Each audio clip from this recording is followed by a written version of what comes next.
All right, what's up, guys? Back here again, TikTok live. I don't really go live that much here, but I do want to do it more often because I think it's kind of fun.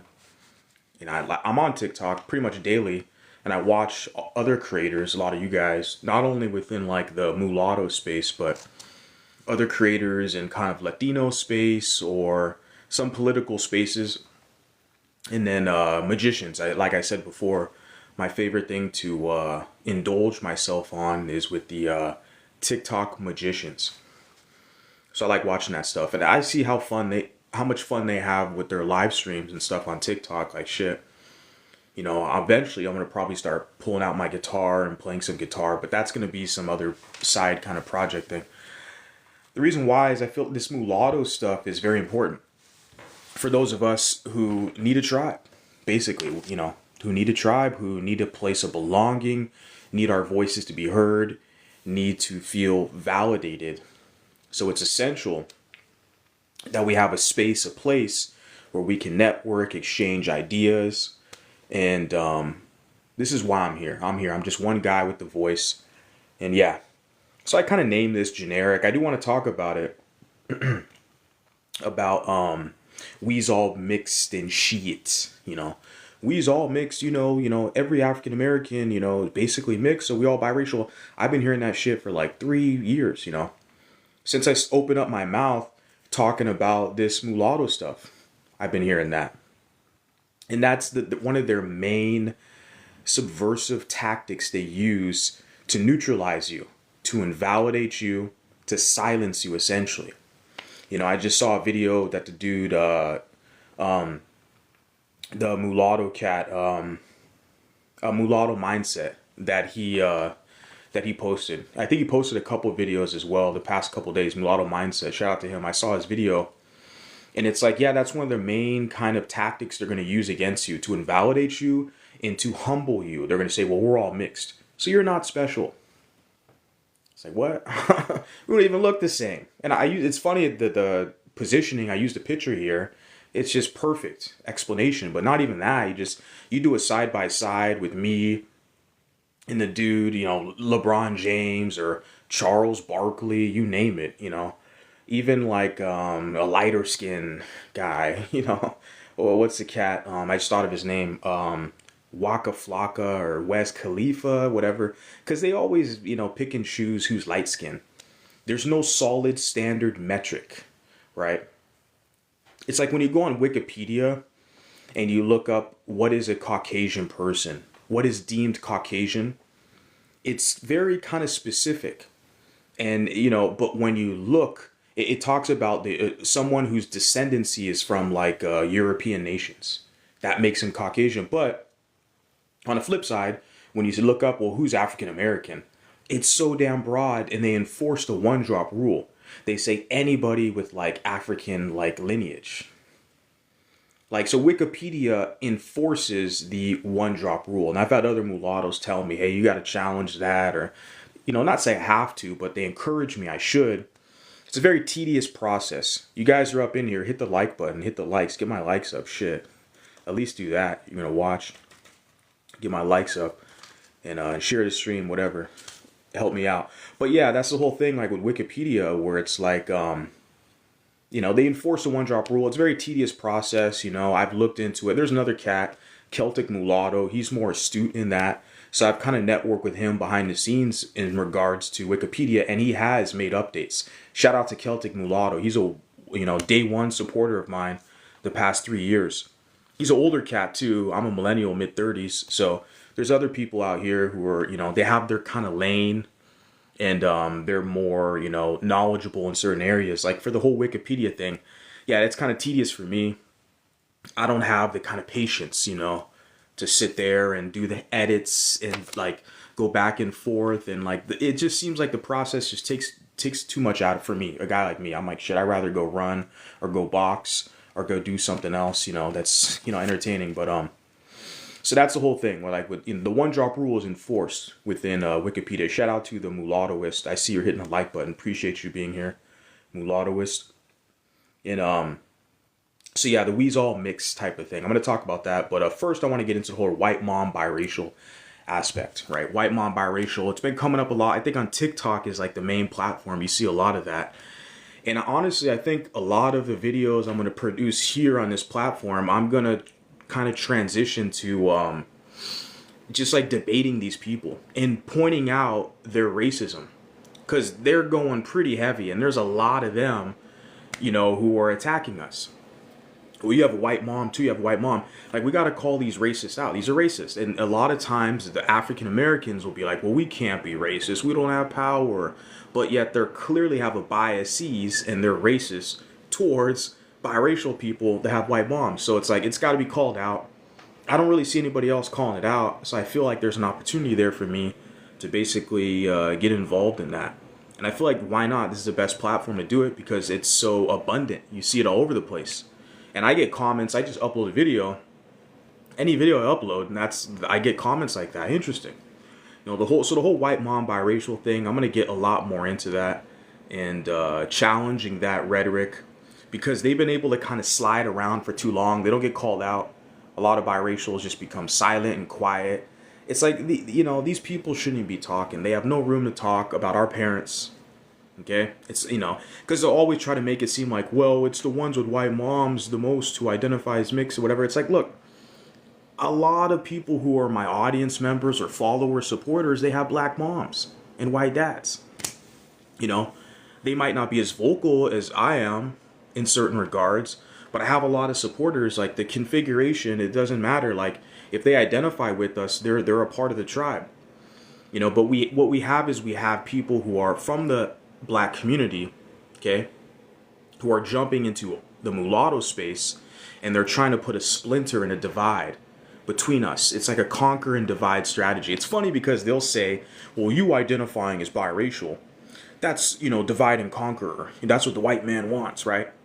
But then that same person, right, they'll jump into our space and say, well, it's because you have a white mom, you think like that. They're using the same tactics that they learned from their oppressor, right? On us. It's so hypocritical and sad to see it this day. Another thing as well I want to point out is I've already mentioned this a long time ago. I'm going to keep mentioning it. The suspected imbalance in criticism is they say, well, you don't have smoke for your white side. I got smoke for everybody, especially if I'm over on X. That platform is dominated now, since Elon acquired it, by the white nationalists. So yeah, a lot of the I'm like doing the whole anti-MAGA stuff over there on X, and all the material, I pull a lot of material over on X and I bring it on YouTube as far as talking about their Kalergi conspiracies, the white nationalists, and all that stuff. So, no, we got smoke for everybody. It's just, for whatever reason, the most people are most vocal with their anti-mulatto, anti-biracial hate is coming from the black community in America. So, like, am I not supposed to report about it? See, they're upset about that. They're upset that we're holding them accountable. Especially a guy like me. Like I said, a lot of these mulattoes, they're not vocal. They're kind of, you know, stoic or docile, whatever. They acquiesce. You know, I'm just one of the more vocal ones where it's like, I have nothing to lose, everything to gain. And so, yeah, with the whole white mom biracial thing, there's going to be a lot more material that I'm going to pump out, basically pointing out that group, they're hyper radical extremists and racist, and they're attacking our parents. Like, and they need to be put in their place. I mean, they need to be put on notice a bit, basically. There's a white lady who commented on my channel earlier who was agreeing with my video and put her 2 cents in. And that's what I'm hoping a lot more videos I put out, it's going to signal to a lot of white America, white women, they're not going to feel so sorry for the perpetual victim class when they see that they're super racist and they're anti-white women especially. Because they have this position where they want to be victims, feel sorry for me, you know, I'm oppressed. But they jump online and talk shit about biracial people that have white moms. Like, it's, number one, you're anti-biracial, you're a racist. Number two, you're anti-white female, you're a double racist. Like, they have to get called out, right? And for a long time, since I'm more active now on TikTok, whatever, so it's like, look, now this is an opportunity. I'm going to make more videos and reply to comments and stuff whenever I can to basically put them on notice, you know? That's what kind of time we're on right now, because they've been just too vocal and uppity for my liking. And I don't see any other biracial or mulatto content creator that's challenging them with that. Like, they're talking about your parents and shit. You know, give me a friggin' break, man. You know, give me a break. You know, and it's just, they're out of bounds, and it's because they have that kind of victim privilege. You know, and like I said, the reason why I'll challenge them is because they're very vocal when they critique us. But I do challenge the white nationalists mainly over on Twitter or my YouTube, because they're vocal about us too. They say that we're replacing them and stuff like that. So I counter argue them when I need to, and I counter argue the other side. So this idea that we're not balanced, or that we don't challenge, you know, we only have smoke for one side, not the other, that is a flawed Blackistani argument that, you know, no one's buying into that. Some people buy into it, but they're the cowards. They don't have a voice. They're not up here, you know, letting people know what's up. So that's number one. Number two, what I named this kind of live stream, what's up. So that's number one. Number two, what I named this kind of live stream was a Wez All Mixed, the humbling tactic. Wez All's Mixed. That's what they're going to do now that they see we're getting momentum. You know, we're growing. We're spreading awareness. People are coming to the table. And this consciousness is growing. So, and they know they can't stop it. So what they'll do is they'll try to masquerade and cosplay as you, and pretend that, well, you just, you know, look like a light-skinned black person. You're not special. I got uncles and cousins that look just like you. They're lighter than you, and they're 100% black. Like, we've all heard it all before. That's what they're always going to do. And they kind of give themselves away with their self-hate, because they'll basically like try to make it a diss by saying you look black or something, or you have black features. You got black features, like, you know, you know, my nose is a little crooked from getting punched in the nose a little too many times. You know, it's just cartilage, kind of weak. But some lady said I have black lips. Okay, I give that.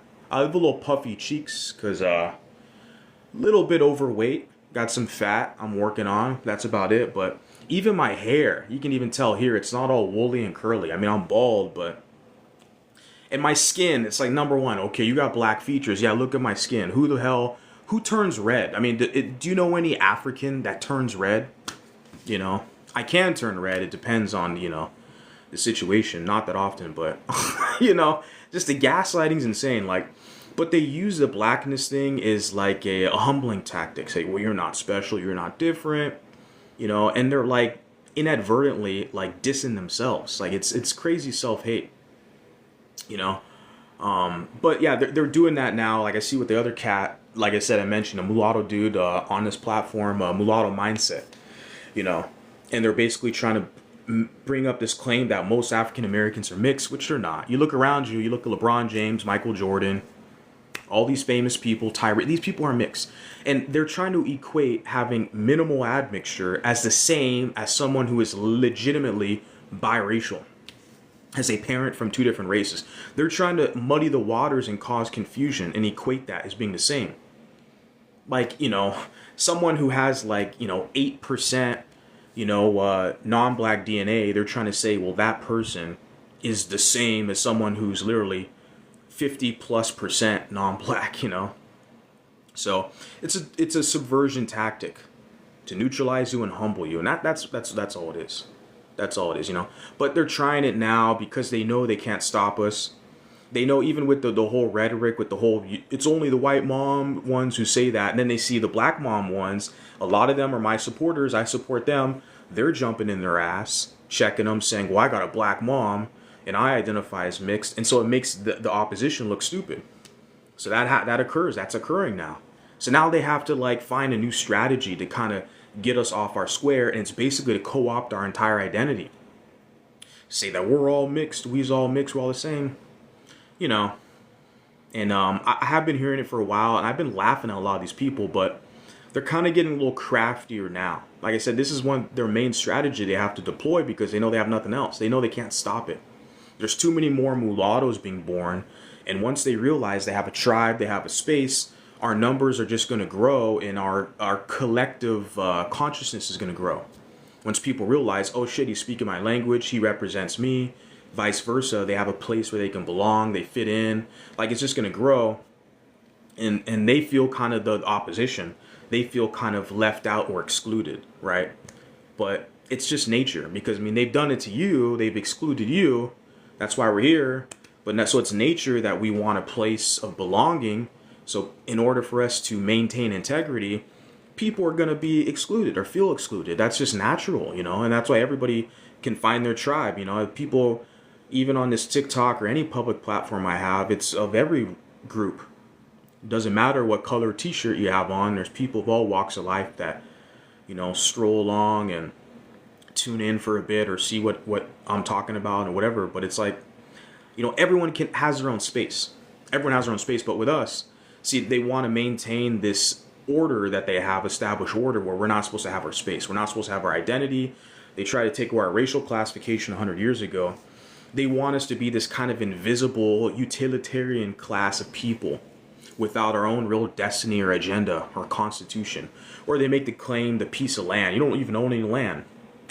Dominican Republic's mostly mulatto and mestizo. Brazil is primarily Bardo, but those are different kind of racial configurations. Mulattoes are in that, but they also have other multiracial groups. Cape Verdeans mostly mulatto, the island of Cape Verde. So we can go on and on, like, and the numbers are growing in the Western world of mulattoes in the UK, United States, etc. So it's like this idea we don't have a land, well, we can acquire this land very quickly if enough of us come together, get together, and put our resources together, right? But we do have environments and nations where we represent the numerical majority, you know. So, and the people making that claim too, that you don't have a land, that's funny. Like they're really, the black and white, they got to just shut up and not even mention that, because a lot of the black people who have all the land, you know, they'll make some of these people, these racists, they'll make the claim mulattoes don't have any land. Okay, the black person says that. It's like, okay, well, you're black, you got black land, black countries, but the resources are controlled by outside forces. Your politicians are educated by Europeans, they're controlled.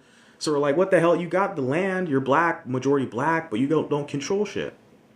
How the hell are you talking to a mulatto like you got a better deal? And like I said, and then for the whites, I don't know why the hell they're running their mouth when all other nations, most of them except for Poland, they're being heavily, you know, there's a lot of immigration, a lot of demographics are shifting. They see the trajectory in the future, right? And that's why this anti-mulatto hate is on the rise. And that's one of the reasons why a lot of the whites who own and control these social media networks are allowing racist black people to attack mulattoes, to try to check us, because they work hand in hand. I'm trying to tell my audience that they work together. In the workplace, I turn off the app, I go to work, wherever it is, in society. I've been seeing this for the past 4 years. They work together around this country, United States, California, New York, Las Vegas, doesn't matter. Okay? They work together to try to maintain the status quo. And they see that mulattoes are on the rise. So I'm just a dude doing my part. I'm jumping all over the place with this stuff because it is pretty deep. But the whole Wez All Mixed thing is a very boring and tiresome argument. But we're not gonna stop hearing them make that claim, you know. It's our job, those of us with integrity and some class and dignity, to basically be super exclusive and draw the line in the sand. It's like, yeah, you could be an ally. That's cool. If you want to support us, you can support us, you know. But you're not the same as us, you know. And I've been that way from day one. It's no shame. Like, I'm not trying to be white. It's part of my heritage. I'm not trying to be black. It's part of my heritage, you know. That's just the way it is, right? Because that's what the opposition will say. Well, you just want to be white. Okay, yeah. Okay, keep thinking that. Look, I'm mulatto 100% every day. I don't hide it. And that's just the way it is. And people are going to be bothered by that. They are. Because they're not used to seeing people that are vocal and blunt about it. And most of your mulatto politicians, they serve the black voting base. Whether it's on the right, the Republican, or the left. Doesn't matter. You know, I see with the correspondents, the commentators on the right, you got all these mulattas on the right. That, you know, and it's like, they're basically the token black.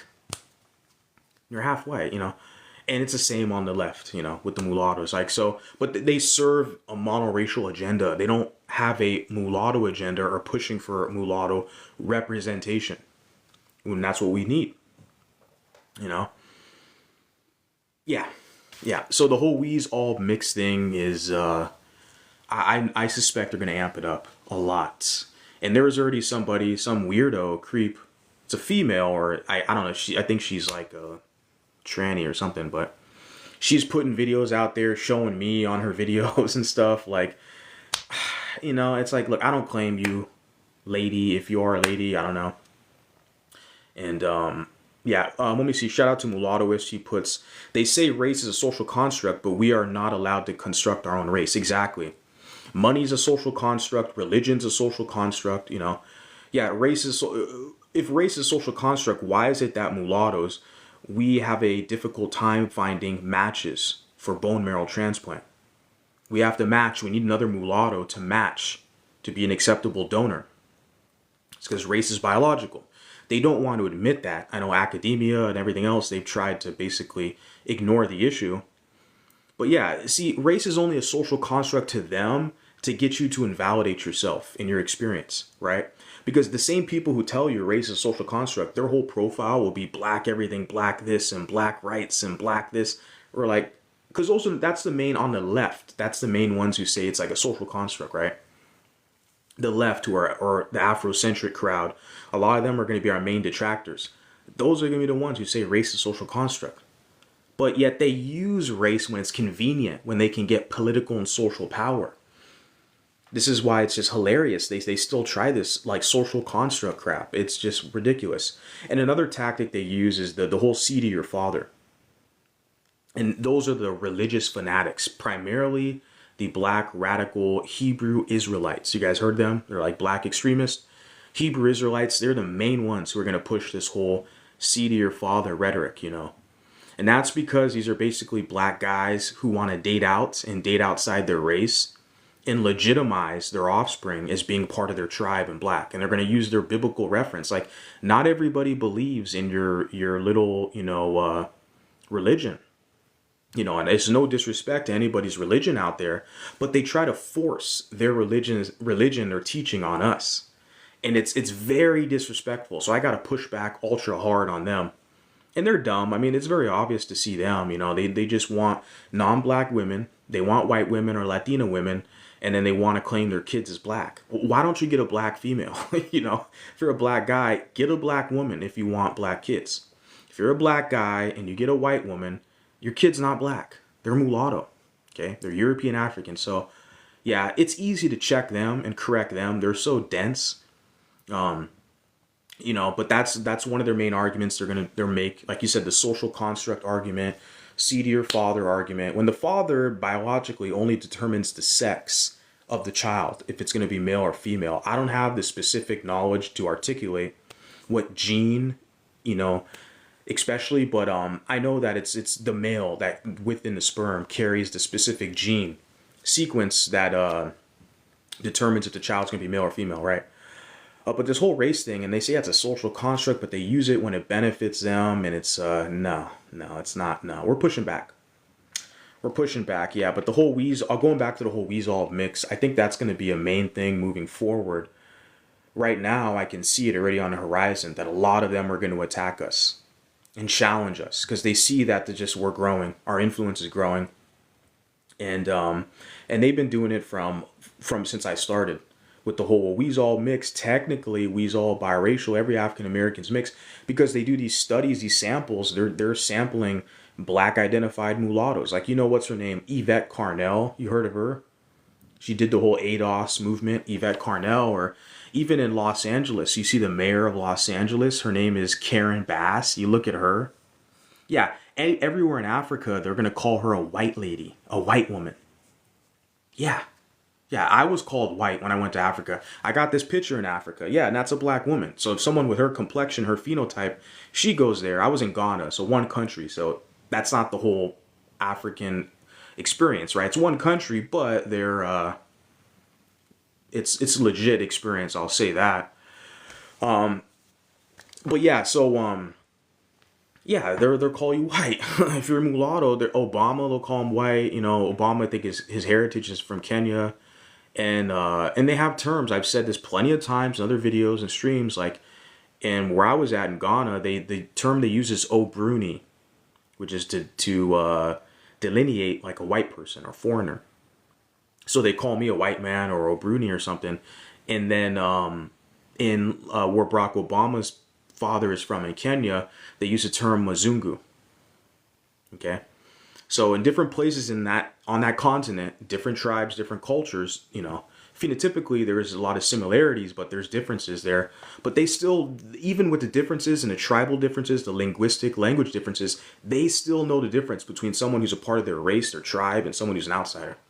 So I'm telling you, I can travel anywhere in Africa. They're not going to say I'm a black man, because they're the black majority. It's only when you go to these places where the blacks are minorities and they want to use mulattoes for political clout. So they need the one drop rule. They want us to claim their identity so we can add to their numbers and boost their numbers. That is their strategy they're doing in the United States. That's why they're pushing super hard with this whole one drop rule. And it doesn't get called out enough. It gets challenged enough, unfortunately. But, that's why I'm here. That's my job. So, yeah, the whole Wez All Mixed is a humbling tactic, invalidates you. It's on mulattoes to call it out, challenge it, question it, and call it out. Like I said, I'm one guy, but mulatto mindset's doing it. I like to see other people as well. Men and women. Yeah, it's going to be the men and women that need to do that as well. Because these people, they're trying to invalidate our existence. You're not special. You're not different. Just go back into the crab bucket, I got a cousin or uncle that's just as white as or light as you. You just look like a light-skinned black guy. And then they can never tell you what is a light-skinned black person. Who? Like, they're always redefining what is light skin. That's the crazy thing. Like, when I think light skin, you have a guy like, who's it, Reggie Miller, or the basketball player. Basketball is kind of a good, I think, metric to use because it's highly African-American talent pool. There's a lot of players you can reference. Another guy, Grant Hill. Remember him? He's bald as well, has like a goatee. He's a basketball player. He would be like light skin, But then you have Lamar Odom. He'd be dark skin. LeBron James, he'd be dark skin. The issue we have now is those people who have always been considered dark skin, they're calling themselves brown skin or light skin now. They're redefining what is light skin. Like, they're never consistent on their standard. They're always changing it, That's the crazy thing, is I'm seeing people who are black as fuck, trying to say they're light skin or they're not really that black. And even the whole, like, we was Kangs or we was indigenous thing, where now people are saying that they're Indians or they're copper colored Indians, that they're not black or they're not African, that they're really Indians or indigenous. We're like, how is it that people that are so confused about their identity trying to project that onto us, who acknowledge the fact that my mom's heritage is European, German heritage, my father's heritage, he's American, my family's lineage is from slavery here in this country, but most of the people, African descendants in the United States, are from West Africa. So, but I acknowledge that and understand who I am, where I come from, my heritage, dual heritage. But some of these other people, like, are detractors who project their confusion onto us. Man, it's like, it's crazy. They don't even know what the hell they are. They're calling themselves Indians now. It's weird, And so the same tactic they're doing with the native people, trying to steal their identity and hijack their identity, they did that to the Jewish people with the whole Hebrew Israelite thing, where they're saying that they're the real Jews, the so-called Jews, like that. The whole Hebrew Israelite extremist movement, it's the same crap, where they're basically trying to steal their identity and they're trying to steal it from the Indians. Now they're trying to do that with mulattoes. They see mulattoes have a voice now. We're speaking up. You have a lot of these people, they're trying to steal our identity, co-opt it, and say, well, we's all mixed. Well, you're not special. You're not different than us. We're mixed too. We got 10%, slave master DNA. That ain't the same as me, bro. Like, it's crazy, guys. I'm going to talk more about it in the future. I'm going to move on, but that's where we're at. Yeah, but it's a subversion tactic. And I don't know. I think that's all I got for you guys right now. I just wanted to hop up on here and say hello. I'm going to be doing some more on TikTok. I didn't prepare or share this or anything. I just kind of wanted to hop up here. But yeah, guys. talk to you guys soon. So adios.